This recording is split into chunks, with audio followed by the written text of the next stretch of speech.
Thank you. That was sublime.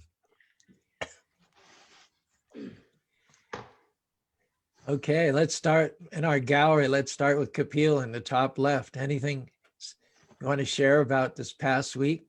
A very productive week overall. At work, I think it was the tax filing date. At last, it got extended, but pretty eventful week, I would say. And then watching Ishan prepare for his talk was also a good experience this week. You don't mention listening to Ishan's talk. He didn't allow me. This time he said no. No, but last night, I mean, a lot Yes, of us. last, as you said in one of the Zoom meetings, when Ishan or someone from the family speaks, I am very nervous. Like I am more nervous than the speaker. Of course, we like the fact that he gave a lot of commercial time to this 11 o'clock Sunday morning Zoom call. Yes. Yeah, I'm going to send him a check later. Yeah, I think many of us can say one of the noteworthy events of the past week was hearing Ishan's talk last night. I know it was for me. Yeah.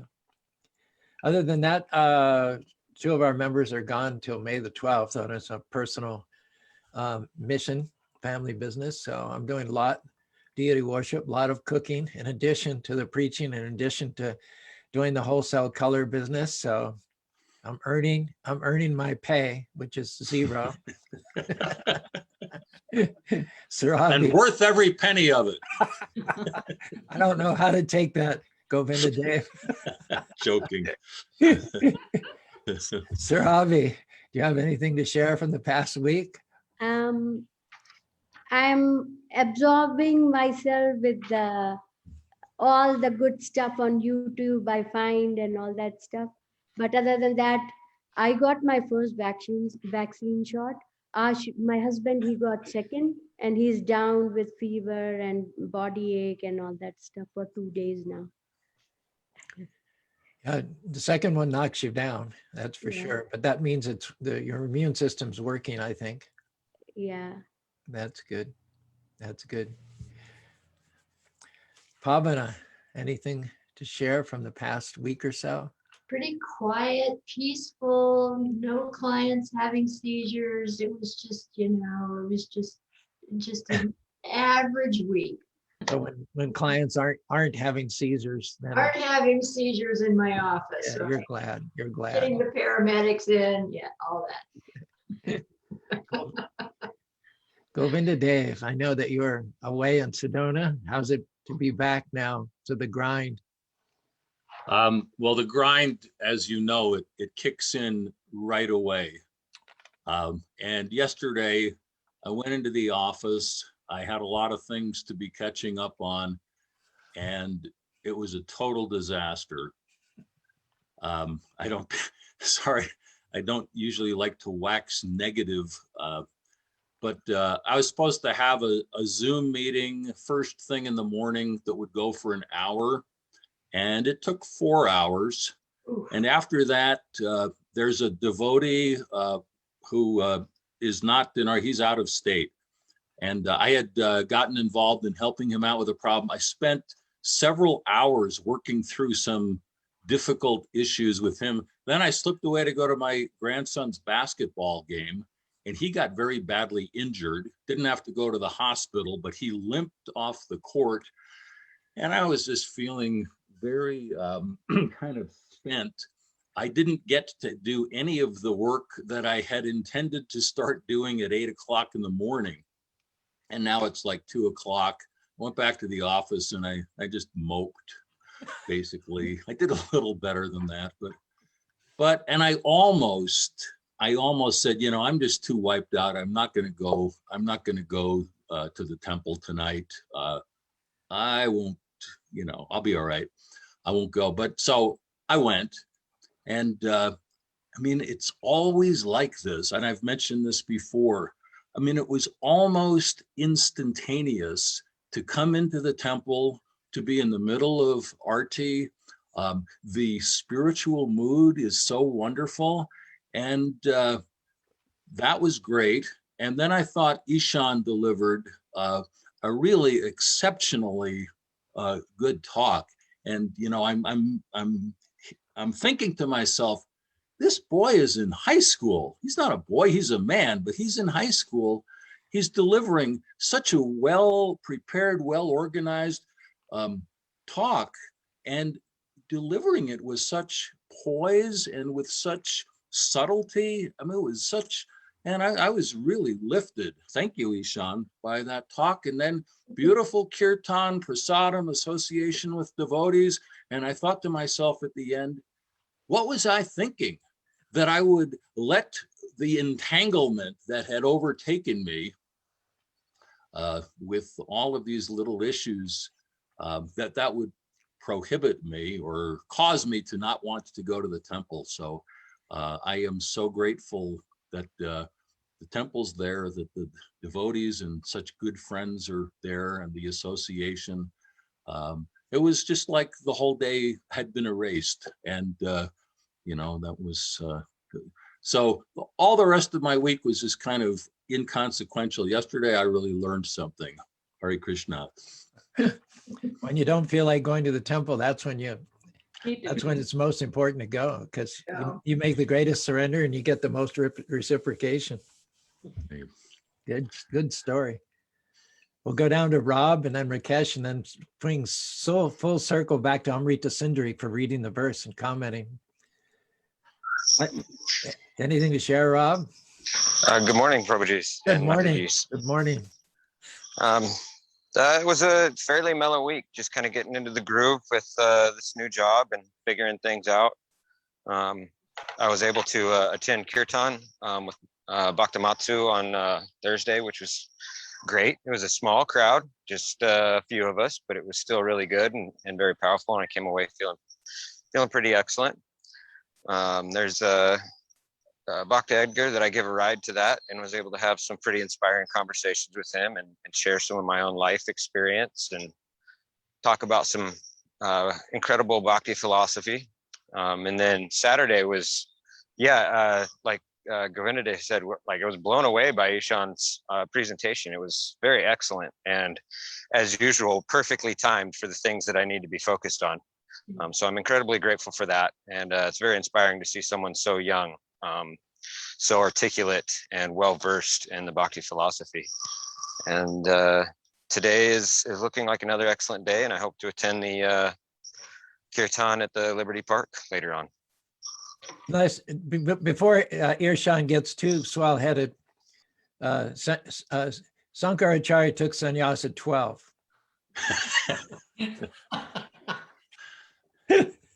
Yeah, get on the stick, Ishan. What's going on with you? Lackadaisical devotee. But honestly, he's the only one I can think of who topped him. Him, Dhruva, and Prahlad. Other than that, he's pretty much out there as a front runner, at least in our crowd. Thanks, good Rob. company. Thanks, Rob. And something occurred to me, something struck me when you said you've given a ride to Bhatkar Edgar and was explaining things to him. Do you realize, you may not have realized it yet, or you may have, that now you're a guru of sorts? You're no longer just learning and receiving, but now you're in the position of giving as well. Says that when you see a superior, you learn from them, you serve them, you try to glean whatever you can. When someone's at your same level, you make friendship with them. And when someone's distressed due to lack of knowledge which you possess, then you instruct them, you teach them. And so you've opened up, as you've risen, you've created room underneath you to give shelter to others who are not as advanced as you, and who can benefit from your association, your instructions. So it's a kind of a land. When you said that, I realized that, gosh, Rob's now a teacher. Isn't that fantastic? Even the parrot can speak words of wisdom when he hears them from the right place. Well, parrots can speak to parakeets. Rakesh, Hariboji. Hare Krishna, everyone. You want to start? What a great background there. My gosh, what a Krishna conscious home you have. Thank you, Prabhuji. Hare Krishna, Prabhuji, and Hare everyone. Krishna, Please accept Hare my Krishna. apologies. So, Uh, last week we started school and it was pretty fun meeting our friends and yeah, that's all I know. It's been a good week, Prabhuji. So the kids started going to school last week, and we have this Navratri. It's a 9-day festival to worship different goddesses. So it comes twice a year, and we fast all 9 days, I and Bhavna. So we have been fasting. So it's a pretty devotional week for us. And Govinda Bhakta Prabhu, he started a batch of bhakti with Bhakti Shastri, so attending that with other devotees. So it's been a pretty good week. You want to say this? That's what there's a treasure box at school and I have 3 stars and I need 1 more star and then I'm gonna go to the treasure box. Excellent, excellent. Did you lose that? Been a good week. Did you lose that tooth this week or was that in the past? No, she lost many months back. Now she's getting the new ones. Okay, Ah. all right. All right, now, Amrita Sundari, you want to share anything and then launch forth into our verse, which if I'm not mistaken is the 27th verse, 2nd chapter, 1st canto of Srimad Bhagavatam. Yeah, I just proctored 2 Bhagavad Gita exams for Bhakti Shastri students. And, at the beginning of the exam, I was telling them, this is not an exam, this is devotional service, 3 hours you get to focus on teachings of Bhagavad Gita. And they were both happy with that comment. And they were like, yes, we don't have to think of it like an exam. It's a devotional service. And it was nice to see their commitment and, look at their papers, Who are we talking about? Who are the students? So my sister and Kruti. Oh, okay, those two. Yeah. We have some others that are on taking the Bhakti Shastra as well, aren't we? Yeah, Kapil Prabhu. I think he's going to take next week the exam. Uh-huh. Yeah. They don't have the same teacher though, do they? Is it a different teacher? No, these 3 have the same teacher. Oh. Gopal Hari Prabhu, Radhika Raman Prabhu's brother. Okay, Yeah. okay. And you took it from him also, I presume, right? No, I took it from Yogakishore Prabhu in 2014. Gotcha. Yeah. So I'm doing Bhakti Vaibhav with the ISV devotees now. We just barely started a couple of months ago. It's a lot of fun. It's nice to be around with people who are thinking and, relishing Shastra. In other words, people like yourself. They are very inspiring and it's like, there's so many minds working on the same verse and like how we do it right now, everybody has different aspects highlighted. It's such a wholesome experience and doing it with people. Sounds wonderful. Yeah. Rob, in case you're wondering what we talk about, there's a degree called Bhakti Shastra. And then there's an advanced degree called Bhakti by Baba. So many of the devotees have been in Krishna consciousness for some time. They're taking the Bhakti Shastra test, and that involves 4 books. And when you finish the course of study on each book, you have a kind of an exam monitored by someone like Amrita Sundari. Yeah. Okay. Yeah, the verse 27. Yeah, thank you. Rishayo manavo deva manuputra mahojasah kala sarve harireva sa prajapataya smrita. Is this in the 2nd chapter?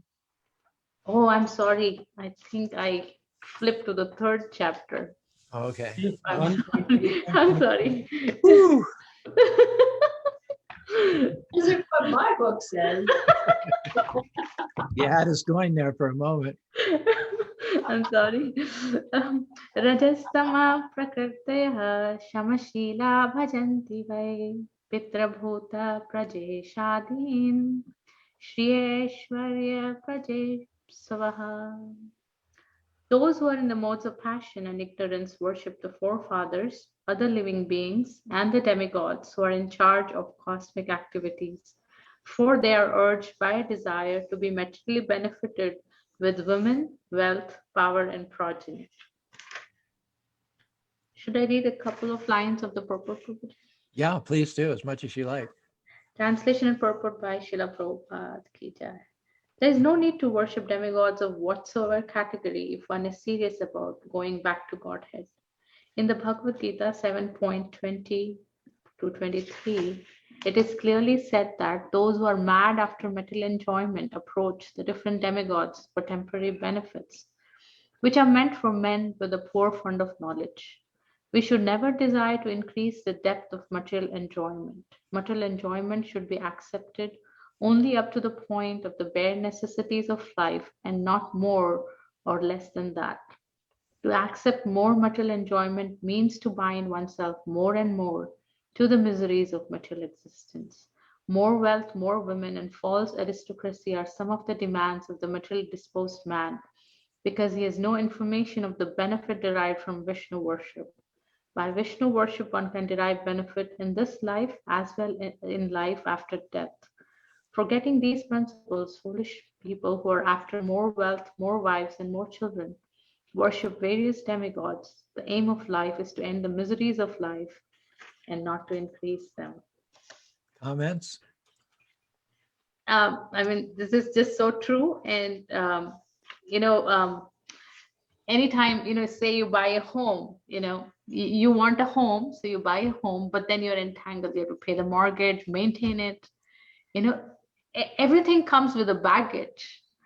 So if you have material desires, know for sure that while trying to fulfill them, you're actually digging more trouble for yourself. It's not meant to say that, okay, you don't get things, but we have to understand what we're dealing with, the material energy. The nature of material energy is it never leaves you satisfied, and it has its own demands and reactions.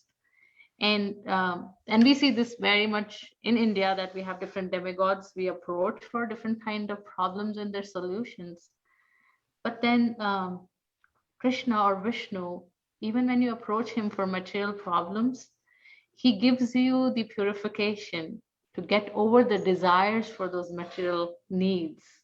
But the demigods don't do that. And sometimes they give you boons which are actually harmful for you. So like Prabhupada says, if you want to reduce material miseries, just go to Lord Vishnu or Krishna. And be sure that if you just hanker for more material needs and more material comforts and luxury, it'll always come with a lot of baggage. Nice comment. Prabhupada alluded to the verse in the 7th chapter of the Bhagavad Gita, Kamas Tastyarigana Prapadyante Tam Tam Niyam Niyata Prakriti. People of small intelligence, or rather whose intelligence has been stolen by illusion, worship a demigod. So I was wondering, I had a few insights just then about credit card spending. Does anyone want to jump in with some insights into how credit card spending? It's a runaway freight train. I mean, that's not my personal experience. I don't go there, but I know people who do, who get into so much debt. $60,000 on one credit card. Wow. So at the point of sale, when someone gives a piece of plastic for something that they're going to be paying for the next 3 years, give us the blow by blow. It is said their intelligence has been stolen. Now, how does that actually work? I don't think they have realized that when the bill comes, it's going to be a rude awakening because the interest is tacked on. And if the interest, depending on their interest rate, if it's a large amount, they can never get out of it.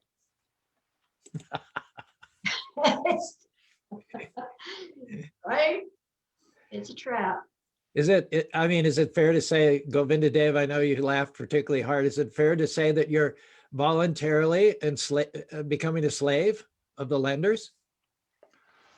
Well, absolutely. I've seen people that have filed personal bankruptcy that have had literally hundreds of thousands of dollars that they've racked up on a dozen or more credit cards. You know, I got 3 American Expresses, you know, 6 Visas, and on and on and on. Guess what? It didn't really make them happy, because now they have to file bankruptcy and cash in all of their material accumulations that you know, I've never been able to understand it, because you know, maybe I'm blessed in just in this particular way, but I've never gotten that big of a charge out of owning things. And I see you people, they take their credit card and it's like magic for them. This is what's going to make me happy. And I can go into the store and I can pick something up and it's in a box, and I'll just give them the card and I'll bring it home and I'll open it up. And that thing that's now sitting, an inert object sitting in my home, that's going to bring happiness into my soul. I mean, I don't know why so many people are falling for that, but and we all know people, you know, they get the credit card and then they're just enslaved. And once you buy it, you've got that you know, somebody say, you know, interest that you owe on the card, it never rests. Here's what, yeah, you're holding something in your hand in the store, and you're basically, what are your options? And if your intelligence is intact, you're saying, okay, I can possess this, but as a result of buying this on hire purchase, someone's going to possess me, right? And so if you actually decide to buy it on impulse and then sell yourself just so you can own something inert, but you're selling yourself, that can't be good intelligence, can it? No, you've surrendered to the debt obligation, where instead you should throw the thing away and surrender to Krishna. Right. Well, if you're in the store holding it in your hand, I wouldn't recommend throwing it at that point, because you'll probably end up paying for it anyway, but I understand the metaphor. Yeah. There is a very famous saying often we hear, that people buy things that they don't need, using the money that they don't have to impress the people who don't like them.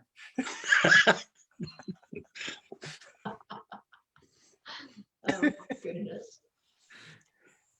You know, someone who doesn't have any credit card debt, he may not have as many things surrounding him, gathering dust in the closet, but he's got his freedom. He's got his dignity. He can make choices. He can sleep at night. I think that's more valuable than any piece of junk. Right. What's your experience in this area, Rob? Are you there, my man? Yeah, sorry, I'm enjoying this wonderful weather, and I'm doing some work in the garden, Cool. as I have a busy day later, so I can't do it then. Cool. And enjoying this conversation. I've been very fortunate in my life. I kind of saw the dangers of credit cards and my own personal financial ineptitude. So I never owned credit cards. I've always purchased things that I could afford, up until recently when I purchased a truck from my brother-in-law, which is one of the first times I've actually gone into debt besides student loans, which fortunately as a veteran, I had all my student loans paid off. So that's no longer a debt that I hold. But it is nice to know that I don't have this crazy overhead, and I have a truck that I know I can afford monthly payments on, and that I actually overpay on in order to reduce the interest in order to get out from underneath that debt as soon as possible.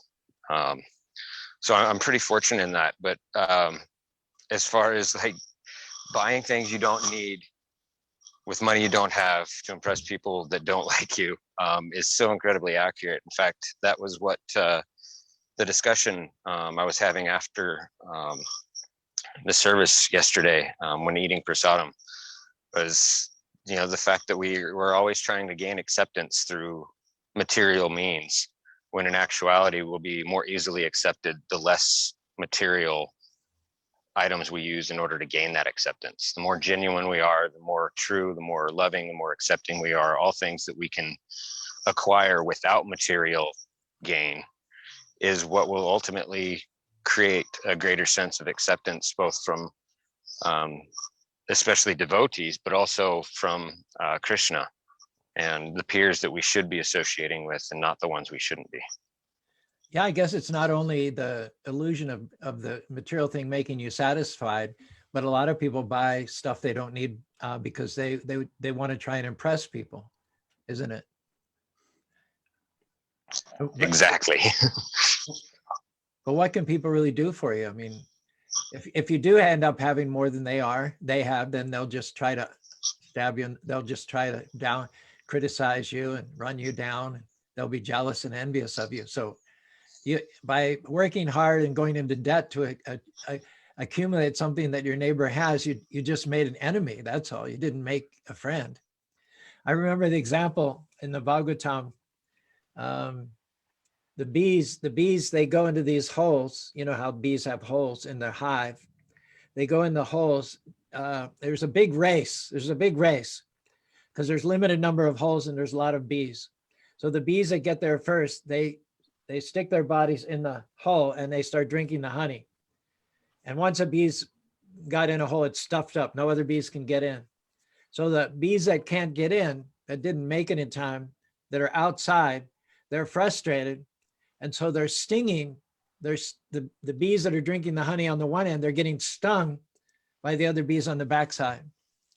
So that's what they say, money is the honey, because you can then buy things, have good credit. But the problem is all you've really accomplished is just making people want to bring you down, talk bad about you and be envious of you. In other words, they're trying to sting you at the same time you're trying to enjoy, they're trying to sting you. Yeah, I was hearing a lecture a few weeks ago. I don't remember the exact details, but remember the message, which is not exactly related to the topic, but somewhat related. And this person was going to a national park, and on the way, the person saw a big poster that says, happiness is having the most toys, something on those lines. And then someone later, while coming back from the national park, he saw the same poster. Someone manually edited the poster saying the person who has the maximum toys still dies. And that says it all. Like, it was a message that, okay, when you accumulate everything, I think that will make you happy. But someone came and wrote in a very small font that even after that, you will still die. And I think that's what we are trying to read and discuss today. Sarabi, any thoughts in this area? I'm listening to all the wise talks, but I don't have anything. But I will tell you my own thing, that I'm pretty minimalistic. When I was growing up, I will have only, like, that was usual, 2 dresses for outside and 2 dresses for home. But I will keep it one, and then I'll go and steal my elder sister's clothes and wear them and all that. So till date, I'm minimalistic, but I want, when I buy one thing, I buy the best and keep it forever. That's my thing. I think throughout the Bhagavad Gita, we're cautioned to not allow ourselves to be controlled by lust. Avritam gyanametanam, jnanino nityavarinam, kama rupena dushparena lenacha. It says our real intelligence is covered. Avritam gyanam etana. Avritam, it's kama rupena. Kama, lusty desires, impulse spending, the craving to have and to possess and to impress our neighbors. It is said that pushes down our real sobriety, our real knowledge. Kama rupena, dushparena lena cha. And once you give into it, it blazes up like fire, and it never gives you any peace, never gives you any respite whatsoever. So we have to conclude in connection with this verse that the purpose of life is to get free of these desires and not to increase them. So what are the worshipers of the demigods as well as the fruitive workers doing, but working to increase those material desires? We're already suffering. We already have so many miseries because of our association with matter. But instead of detaching ourselves, we're getting more involved. It's like if you get sick from eating a certain food, instead of stopping to eat that food, you eat more. That's why your intelligence is stolen. It reminds me of the Black Friday shopping nightmare, where people just, beat each other up over towels and things like that. Yeah, that's the extreme of materialism. I heard this lady, she used to carry wood every day. Her whole life, she'd go out in the forest, gather wood and put a big pile of wood and stumble back to the village. And she got older and older and older. And finally, one day she tripped and fell and the pile of wood came off of her shoulders and she wasn't able to lift it back up. So she said, "Oh, Lord, help me, Lord, help me." So the Lord appeared before her, said, "What can I do?" And she said, "Can you lift the wood back on my shoulders?"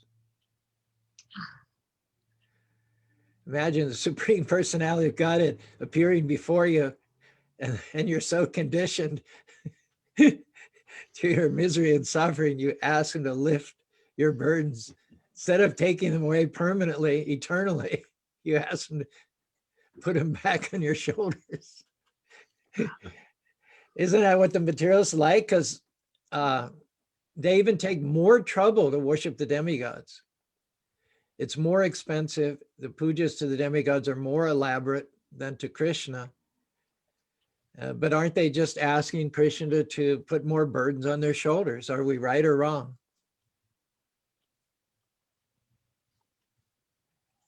Absolutely right, Prabhu. Because whatever we receive, and I think it also mentioned in the 9th chapter as well as in the 16th chapter, that when you focus on those things, you will get it, or you may get it. And once you get it, the two things, the results are the prolonged hankering and bondage. So it's true. It's mentioned in Bhagavad Gita that develops hankering and bondage. It's true, Prabhuji. This whole credit card culture, I don't understand. I have a friend at work who keeps saying, "Oh, I have this much of that, I have this much of that," and he's always worried about that thing. And like how Surabhi Mataji was saying, I think we have this in like since birth. When we saw our parents, if we have to buy something, we are in a phase when we will think about it, discuss about it, and we will keep saving for it, sometimes for months, sometimes even for years. There was no credit card culture for our parents, and they used to save enough before they can buy anything. And I think that taught us a lesson that there is no benefit of having debt, whether it's a bank or whether you ask for a person. Of course, there are some times when you need something really urgent and you have to borrow, but that burden is always in our mind that, oh, you can't sleep properly until you give it back. So yeah, I don't know why people, they think that, oh, it's a credit card, just run it. Then ultimately you have to pay with 20-25% interest. So that's a lot. So yeah, even for home, like our parents, they saved for maybe 15-20 years before they even start building their home. So that's how I try to keep it, or I should say we try to keep it as a family. And yeah, other than the mortgage, there is nothing, and that mortgage is, by the grace of Krishna, is manageable. So we are doing fine with that. My Bobby and I have always been missionaries, never had a salary particularly, or never bought anything in our personal names or on credit. So one day I got this, actually I get them periodically, these letters in the mail from Visa or Discovery or MasterCard or American Express. You've been pre-approved for a credit card. Just fill out the simple form, send it in, and you're already approved. So we'll send it back. So one time, out of curiosity, I filled it out, I sent it in, and I got the answer back from them, denied.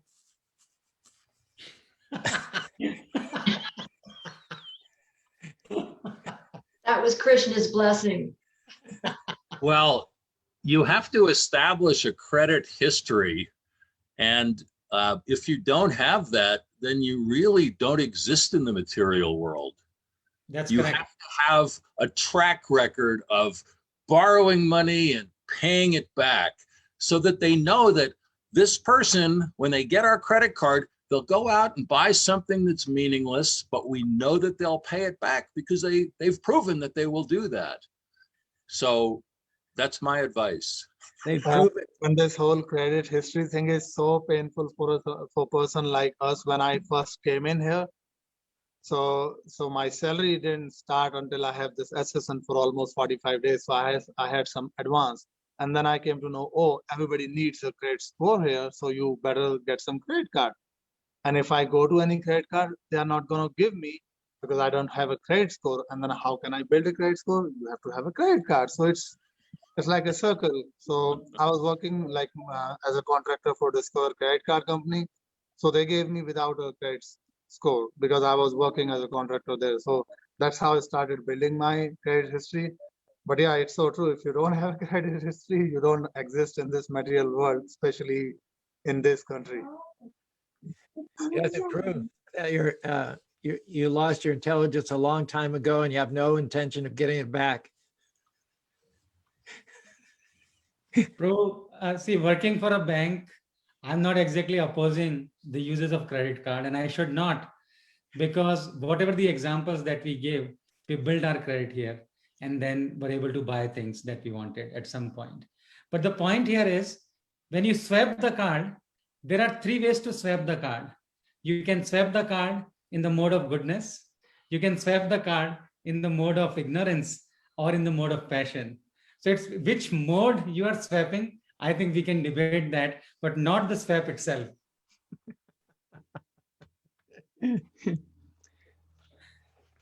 And then from what we know in the Bhagavad Gita, why does it, I think that's a good point to launch us into the next level. Kapil said that there's not everything about swiping a credit card is bad. There's different consciousnesses in which one can swipe the credit card.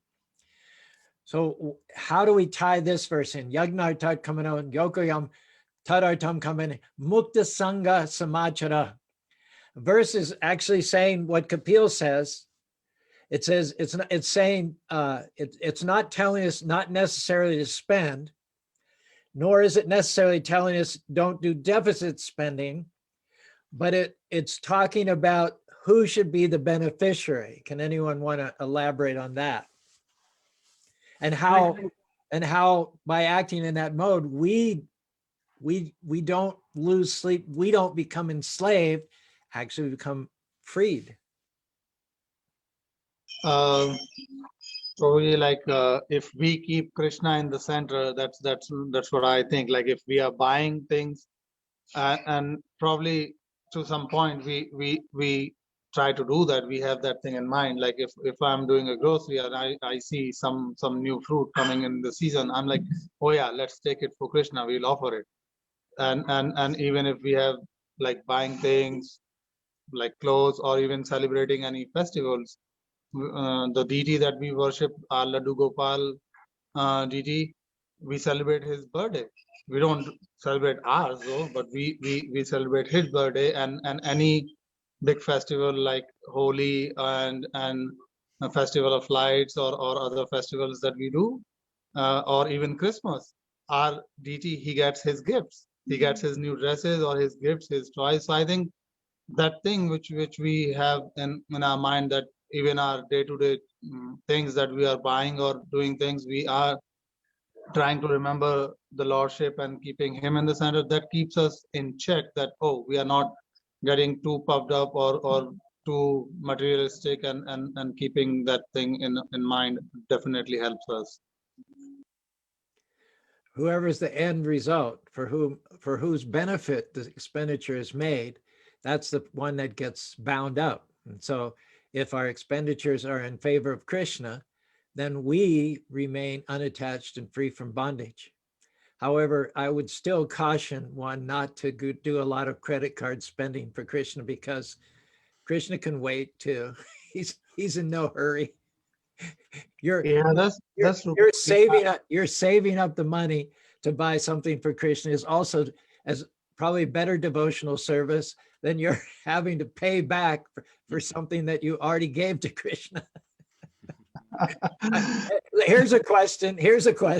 If you only pay 10% and you still have 90% to pay and you give it to Krishna, did you really give it to Krishna? Answer that.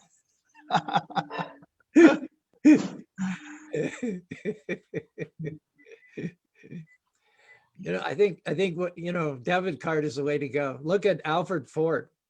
Yeah. I mean, you look at Alfred Ford and you hardly think of someone who's renounced, do you? And yet, according to the Bhagavad Gita, he's more renounced than any mendicant or ascetic living in a cave. How is that? He didn't give up his wealth. He didn't walk away from the Ford riches.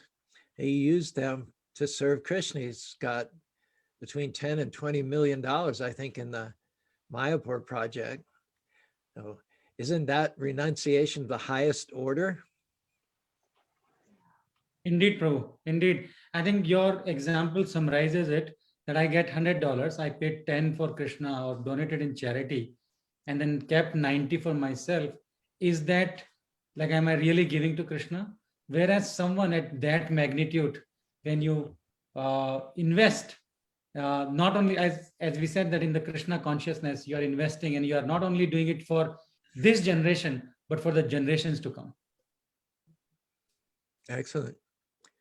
Prabhupada writes here, any other work than Krishna conscious done in this material world will be a cause of bondage for both good, and he's saying not only self-centered evil works, but even when you spend for good, for a good cause, they both have their reactions, and any reaction, either good or bad, binds the performer.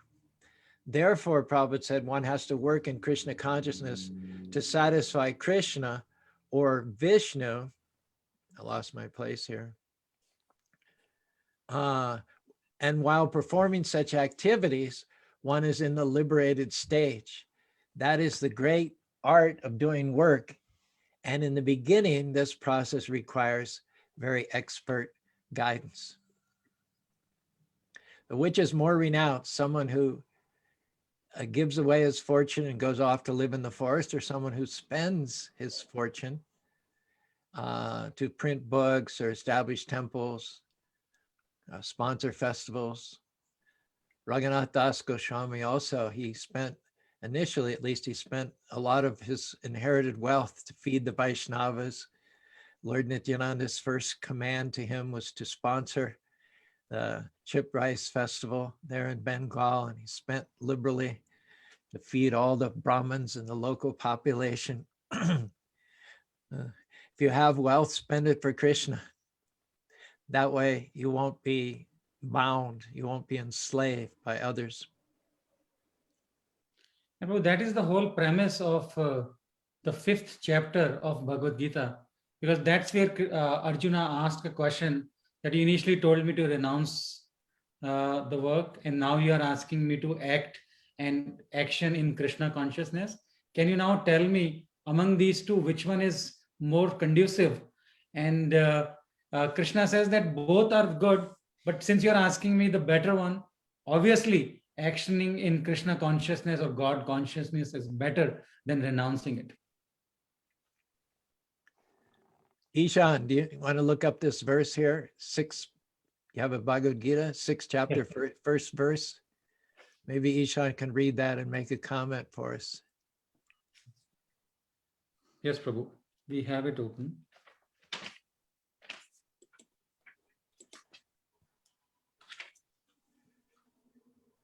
Shri Bhagavana Vacha Anishita Karma Phalam Karyam Karma Karotiya Sasanyasi Cha Yogi Cha Na Niragnir Na Chakriya.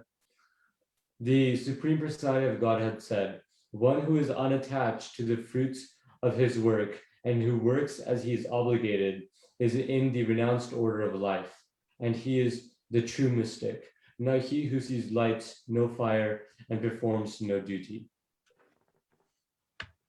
There's some purport there too, if you find anything that you'd like to share as well as your own thoughts.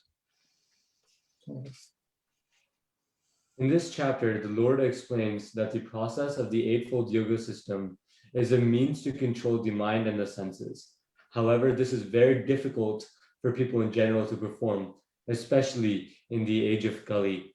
And there's more purport, but I think that that's very profound, right? Like if you, as we were talking about earlier, in the when we worship demigods, for example, when you worship demigods, the worship that is there has always been the same, right? No matter which yuga, no matter which age, which means as the more ages you go on, the harder it becomes to perform those same duties.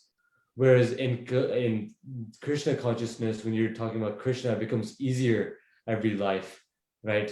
And now all we have to do is just chant the names, and that's all we have to do, right? You don't have to do some profound yagnas to please, you don't need 108 Brahmins to please Indra. You don't need to do any of that. You just need to chant the names of Hare Krishna.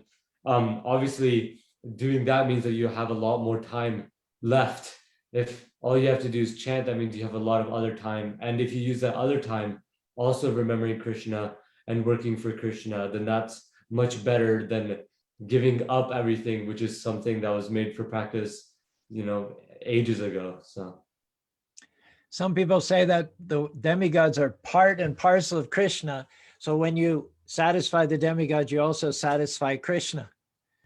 But the problem is that the demigods, whatever powers they have, come from Krishna. So they also have to satisfy Krishna. They're incomplete in and of themselves because they're parts. So the part cannot get satisfaction independent of the whole body. And that may be the reason why the sacrifices to the demigods are so much more costly and so much more elaborate, because in the end, the demigods, by satisfying the demigods, you can never really achieve what the highest thing that is available to achieve. You just get some perishable benefit because the demigods themselves are perishable. Anything they can give is perishable. The demigods are just servants of the Lord. So if one servant tries to please the other servant, what's actually been accomplished there? Nothing. In fact, it's just a total waste of time and energy, because both servants, both the demigods and ourselves, our focus should be trying to please Krishna. See what I'm saying? But when a lesser servant worships a higher servant in order to get benedictions, what can that higher servant really do anyway? They're neither one of them. It's like if the hand, puts food in the ear, okay? It doesn't do any good to the ear. It doesn't do any good to the hand. It has to put food in the mouth.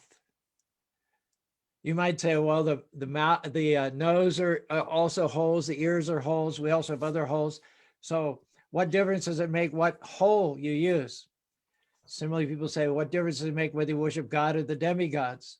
It's all the same, but it's not the same, because the demigods are servant and we're servants. But when you worship the demigods, it's one servant worshiping another servant. But what can that servant do for you? We all get our means of sustenance, our bliss, our satisfaction, ultimate liberation from the one of whom we are the common servants. And so the only direction and focus that really makes sense is to satisfy the Lord, just like in the body. The only action that makes sense is to put food in the mouth. It may sound very good philosophically or hypothetically or speculatively. No, why do you have to be so one-pointed? Why do you have to be so fanatic? Why can't you be more liberal? Why only the mouth? Why not the eyes? Why not the nose? Why not the ears? Well, unfortunately, that's just the way it is. We don't get to choose. The part has to serve the whole. Everybody has to serve the mouth. If you don't like it, you'll just wither away and starve. And bro, I read in one of the purports, the example was comparing with the people who are inclined towards demigod worship, then Mayavadis, and then the Krishna consciousness.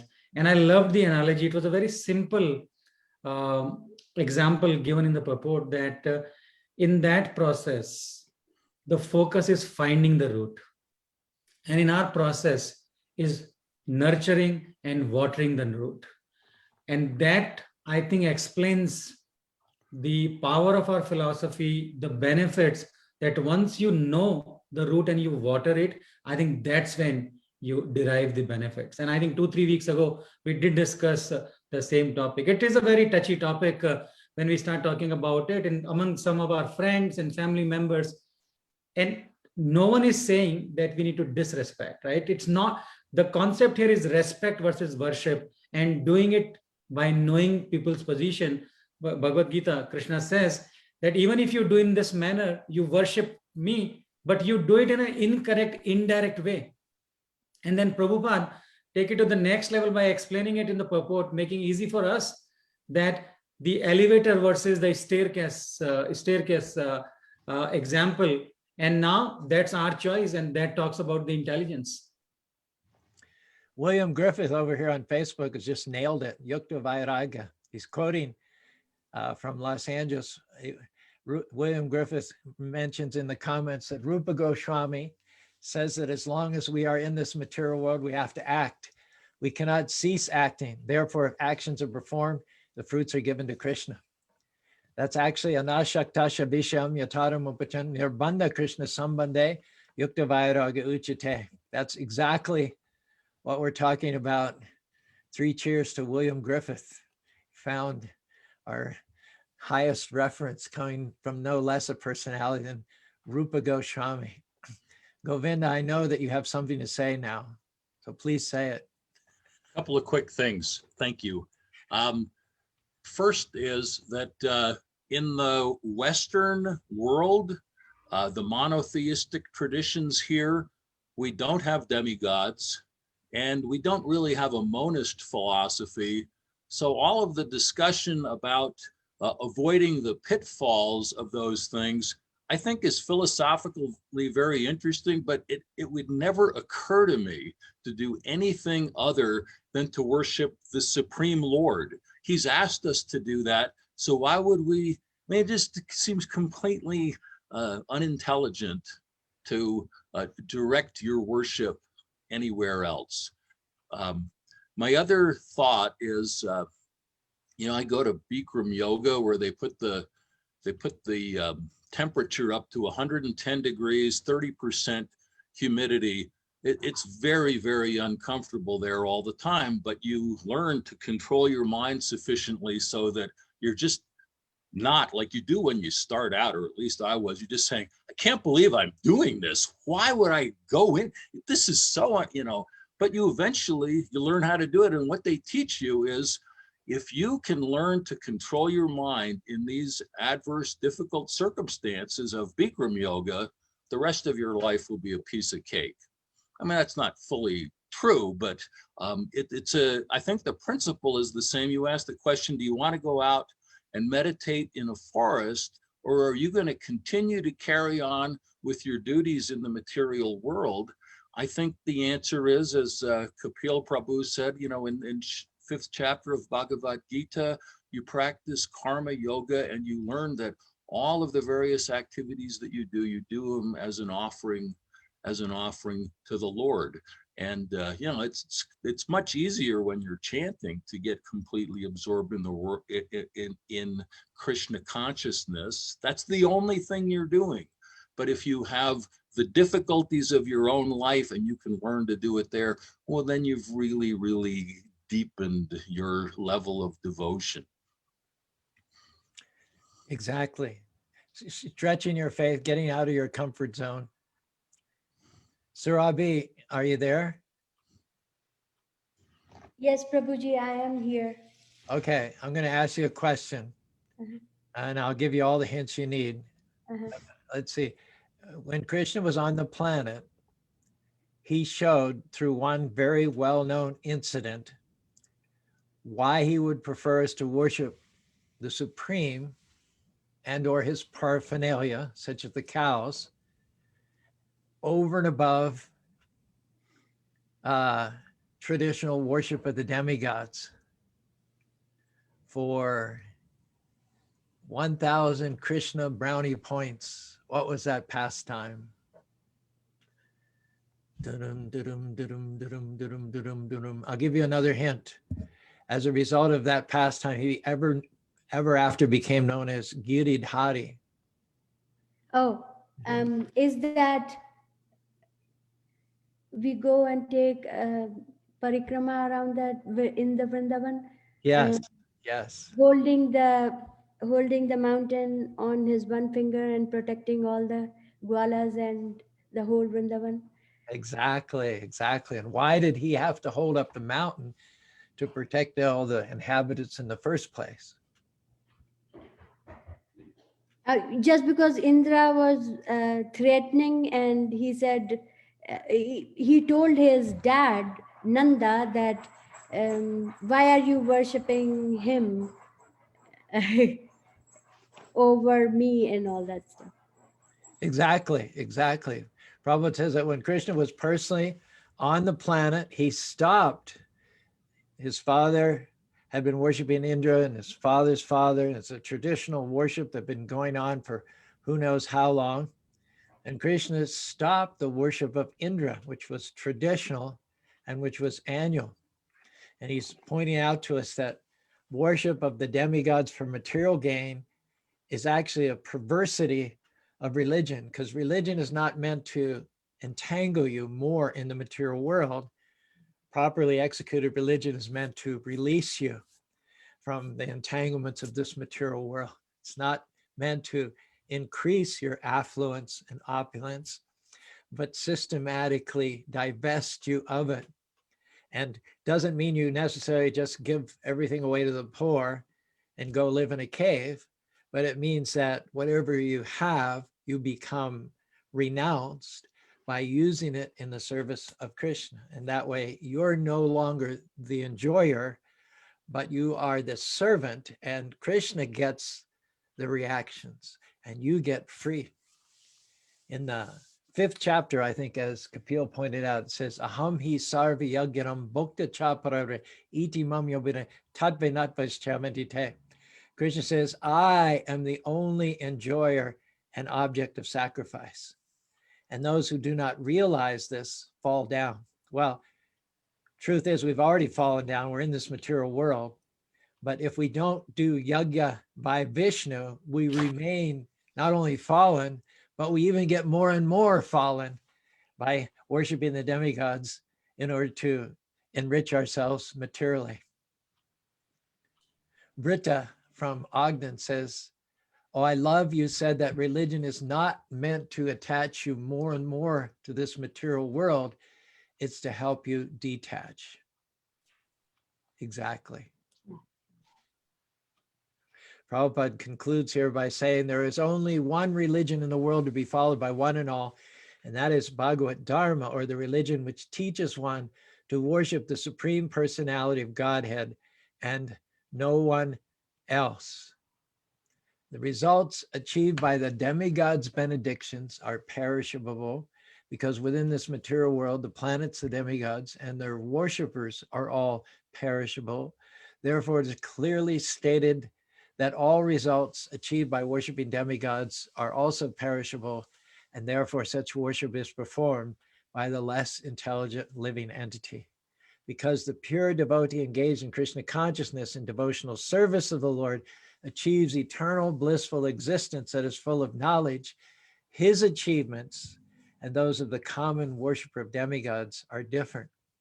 And I love this concluding statement by Prabhupada. Note it. The Supreme Lord is unlimited. His favor is unlimited. His mercy is unlimited. Therefore, the mercy of the Supreme Lord upon his pure devotees is unlimited. Guy. Who wants to wrap up here? Govinda, Rob, Amrita Sundari, Raj Vilas. Charu Prabhu, I am not going to wrap up, but I would say that Amrita Sundari Priya Mataji said that she studied and gave the exam, but I passed in the exam and I'm so proud of you that you asked the question and I answered. You knew right away the answer. And Rob also is, he's got his own students as well, to whom he's funneling down knowledge. I'm not sure who this is from, but is this from you, Govinda Dev? The text I just sent that You sent this? Yes, I did. Can everyone read? You want to read it, Sarabi, what you just sent? It's beautiful. Yeah, that's what we are discussing in this verse, I think. It says, the poem name is Eternity. He who binds to himself a joy does the winged life destroy. He who kisses the joy as it flies lives in eternity's sunrise. Exactly, exactly. If you get attached to it, then you're just going to remain in this material world. But if you enjoy it as a gift of God and you remain detached, then you live eternally in the sunrise of the spiritual world. Exactly. Thank you so much. Who else has a comment? Ishan, Govinda Dev, Rob, maybe a word from each one of you. Pavana, if you have anything. I don't know if Rakesh is still here. We see as deities. Well, I think the main takeaway for me is just that you can't. I love the analogy that you can't use your hands to feed your ear, right? I completely believe that, right? Like the analogy Prabhupada gives a lot is that if you can't water each leaf because A, that takes too much time, and B, that doesn't get you anywhere. But it works the other way around, right? You don't feed the parcel and then end up feeding the whole. You have to feed the whole and then end up feeding the part. And I think that's my biggest takeaway from today. Yeah, and we say so often, it's not that we don't seek for our own enjoyment, but we seek our own enjoyment through Krishna. That's the difference. Everybody wants what's best for themselves and their loved ones. And devotees are no different, but devotees know that you get the best through Krishna, not separately from Krishna. Shivan, I see you back there, and I know that you have something to say. So the seas of your dad and brother have parted. You can come forward and give us a few concluding words here, my man. I didn't have anything to say. Okay. So he's completely convinced. That's also good contribution. Pavana, a wrap-up statement. Well, it's like this chapter, last week we were talking about, who would you rather worship? The horrible demigods, some of them are not very attractive, or the all-attractive Krishna. And the choice is clear, right? I mean, it's Krishna. And by the way, when Indra was no longer being worshipped, he had a temper tantrum. Not very attractive. Krishna got kicked in the chest, and he, instead of having a temper tantrum, he massaged the foot of the person that kicked him. Rakesh, you want to give us a wrap-up statement here? Yeah, sure, Prabhuji. So as all the devotees here already explained very well. So if we keep Krishna in the center and we understand that Krishna is the supreme creator and the enjoyer and we are just the medium. The problem is when we start thinking that we are the enjoyer and we get so entangled in this material world, and that's why we have to understand, keep ourselves away from that. Let Krishna be the enjoyer and we be just the cooperator or the medium. So that's and as in Bhagavad Gita it clearly says, Krishna is the supreme Lord. Eko Ishvara, Krishna, Bhagwan is Krishna. So if we keep praying to him and do not misunderstand that the demigods and Krishna are at the same level, We just need to understand that Krishna is the Supreme Lord. So that should solve the problem, Prabhuji. Excellent. Rob, and then Govinda Dev. And Two things, I suppose. In the line of what Pavana was saying, like, do you want to deal with middle management, or do you want to go right to the CEO, to the top of the company? Like, when you have that direct access, why waste your time working up the ladder through all of these other demigods when ultimately it's all to serve Krishna anyway, and he will give you what you need instead of having to deal with all of that? It makes too much sense to me. Why waste all this time, energy, and devotion on beings that can only provide you with material gratification? And when you end up having to go to Krishna directly for divine blessings anyway, just go right to him. Skip the nonsense, go right to him. And also, like, Krishna will give material gratification when it's devotional. That's also pretty powerful, because wrapping my head around renunciation is very difficult for me. But when I can do it and the things I do are for Krishna, I'll in turn receive satisfaction through him, which is so much better than trying to cut him out of the picture.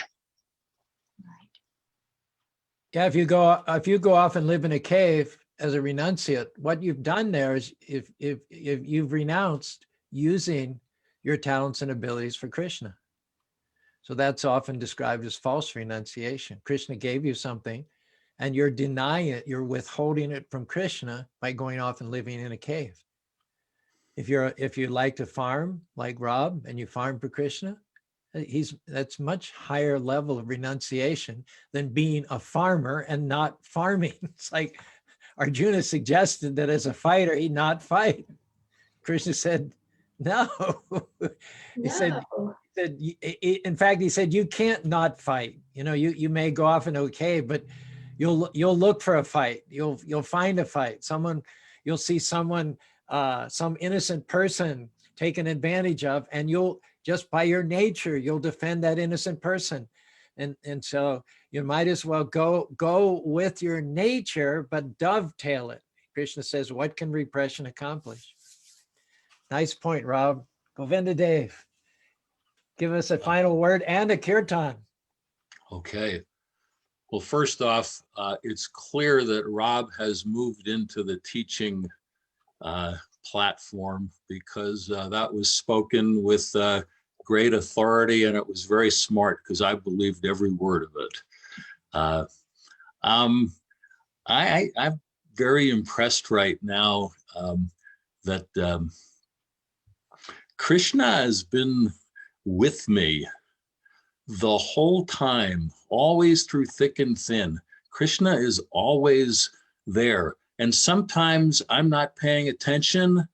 And when I am paying attention, I really just feeling overwhelmed with God's mercy. This sense of safety and confidence, knowing that Krishna wants me to surrender and to love him and serve him and to be protected much more than I want any of those things for myself. And I'm really starting to see that more clearly. Krishna's mercy. I mean, I love that quote that you read from Prabhupada, Caru. It's unfathomable, and the completeness of existence with Krishna is unfathomable. George, I in my lifetime have had situations like we all have, where we faced difficulties, and I thought, what am I going to do? How am I going to get through this? And then boom, doors start opening, and opportunities open up. And this has happened throughout my whole life, and I can't plan for this stuff. It's amazing. The grace of God is amazing. He makes ways where we don't see ways. Exactly. Exactly. Over and over and over. Yeah. While Govinda is tuning his guitar, give us something, Kapil. Oh, it is a powerful message. I think the takeaway for me is knowing the positions, to your analogy on why a servant serving a servant. So it's knowing that who is servant, respecting them, because often we create distress when people they say no, and that distress sometimes create a hatred. So no one on this call is endorsing.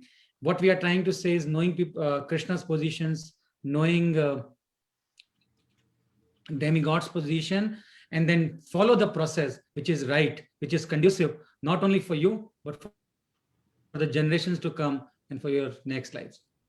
That's a good point. We respect the demigods.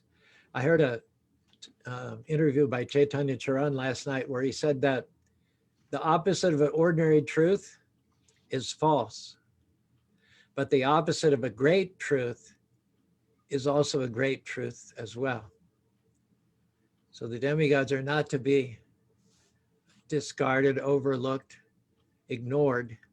They're also great servants of the Lord, as are we. So rather than worshiping them, we respect them deeply and aspire to serve the Lord side by side with his other servants. William Griffith says, thank you to the community. We're cyber missionaries for Krishna. And he says he cannot imagine a week without the Sunday Sanga.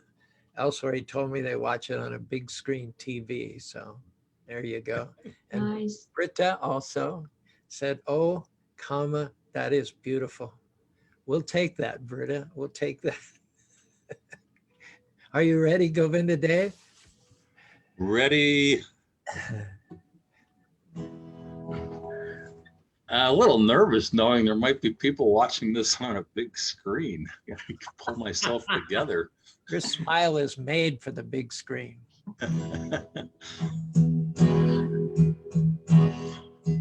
Hare Krishna, Hare Krishna, Krishna Krishna, Hare Hare, Hare Rama, Hare Rama, Rama Rama, Hare Hare, Hare Krishna, Hare Krishna, Krishna Krishna, Hare Hare, Hare Rama, Hare Rama, Rama Rama, Hare Hare, Hare Krishna, Hare Krishna, Krishna Krishna, Hare Hare, Hare Rama, Hare Rama, Rama Rama, Hare Hare, Hare Krishna, Hare Krishna, Krishna Krishna, Hare Hare, Hare Rama, Hare Rama, Rama Rama, Hare Hare, Hare Krishna, Hare Krishna, Krishna Krishna, Hare Hare, Hare Rama, Hare Rama, Rama Rama, Hare Hare, Hare Krishna, Hare Krishna, Krishna Krishna, Hare Hare, Hare Rama, Hare Rama, Rama Rama, Hare Hare, Hare Krishna, Hare Krishna, Krishna Krishna, Hare Hare, Hare Rama,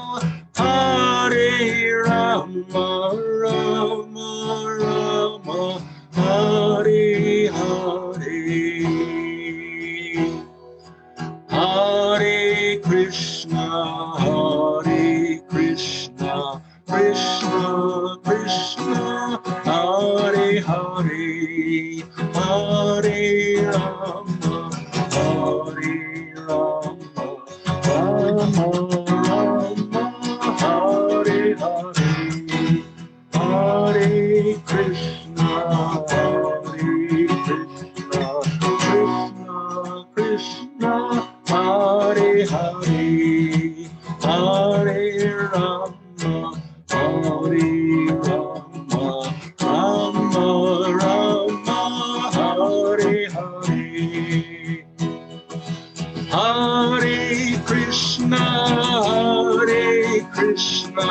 Krishna Krishna, Hare Hare, Hare Rama,